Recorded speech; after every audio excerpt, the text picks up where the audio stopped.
Gde si bre ti? Vidi ko je položio. Džaba ti to. Ja vozim bolje od tebe i to bez dozvole. Šta? Ne veruješ mi?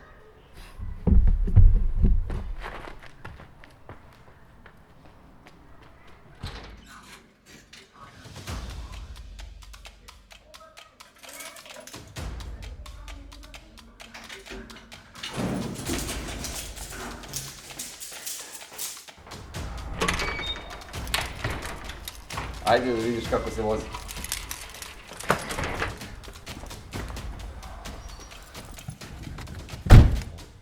Ajde baš da vidimo.